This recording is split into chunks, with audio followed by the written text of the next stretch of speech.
Hi, I'm Beaver Buddy. Get ready for a magical children's story with an unforgettable moral about how hard work can light up the future. What if a tractor could plant glowing stars instead of seeds? Deep in a wide valley, a rusty but kind tractor named Tino dreamed of doing the impossible. Tino's wheels were old, his paint faded, yet his heart brimmed with wonder. While others tilled soil, he gazed at the night sky, longing to touch it. The village farmers laughed gently. "Stars belong above, Tino," they said. But he kept whispering to himself, "Maybe they can shine below as well." One crisp evening, as the moon painted silver lines, Tino rolled quietly to a meadow and tilted his rusty scoop toward the shimmering heavens above. Suddenly, a single fallen star drifted like a feather and landed softly in his scoop. Tino gasped, his headlights glowing brighter than ever before. Carefully, he carved a hole in the dark soil and tucked the star inside. To his surprise, the ground shimmered, sprouting a glowing stem of light. The sprout blossomed into a golden flower made of stardust, its petals glowing gently. The meadow brightened like dawn, though night still covered the sky. Tino's engine hummed with joy. He whispered, "If one can bloom, perhaps many more can too." His heart thumped like thunder with new determination. Night after night, he caught falling stars. Each one he buried with care, and the valley began to glow with constellations blooming from the ground. Children ran to the meadow, their faces glowing, chasing fireflies among fields sparkling like galaxies. Laughter filled the valley like a joyful melody. Farmers, who once doubted him, now stood in awe. Their lanterns were unnecessary, for Tino's fields shone brighter than any torch or flame. Birds sang sweeter songs, thinking dawn had arrived early. The entire valley transformed into a kingdom where stars danced gently across rolling hills. But then came a night with no falling stars. The sky was empty, and Tino's scoop waited in silence, yearning for another spark to arrive.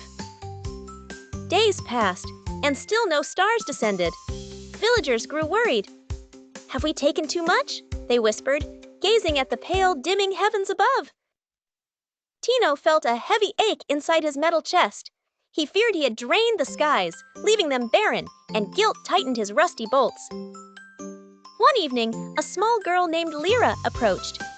"Maybe the sky is tired," she said softly. "Perhaps it needs us to give something back." Her words lit a new idea. Instead of waiting for stars, Tino tilted his scoop and scooped handfuls of glowing blossoms from the earth itself. He raised his scoop high, tossing petals upward. To everyone's amazement, the blossoms floated and stitched themselves into constellations across the night sky.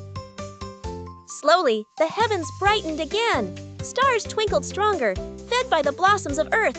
The villagers cheered, clapping in wonder at the miracle. Tino worked tirelessly, lifting light upward. He realized planting and giving back were two halves of the same circle, glowing together in harmony. Soon, the valley and the sky pulsed with the same rhythm, stars above and flowers below, connected like mirrors reflecting each other's brilliance. Children lay on soft grass, pointing at constellations shaped like tractors, flowers, and even hearts. Their laughter painted the night with warmth. Lyra whispered to Tino, "You see, stars don't only belong above or below. They belong wherever hearts care enough to keep them shining." Tino's rusty frame rattled happily. For the first time, he felt whole, knowing his dream had sparked not just beauty, but balance between earth and sky. Farmers planted crops by starlight, their fields glowing. They worked with gratitude, guided not by lanterns, but by the soft glow of cosmic blossoms. Every season brought new harmony. Stars fell gently, Tino planted them, and when skies dimmed, blossoms rose to replenish their cosmic brothers above. The valley became a legend, called the Land of Two Skies, where children grew up believing dreams could bend even the stars themselves. Travelers arrived from far away to witness the wonder, carrying home stories of glowing fields and a humble tractor who dreamed of impossible light. And though Tino remained rusty and old, no one saw him as weak. He had stitched heaven and earth together with hope, courage, and giving. Moral: hard work, when joined with kindness and balance, creates light that can guide both our world and the skies above. See you soon with more magical adventures, wonderful places, and heartwarming tales with Beaver Buddy.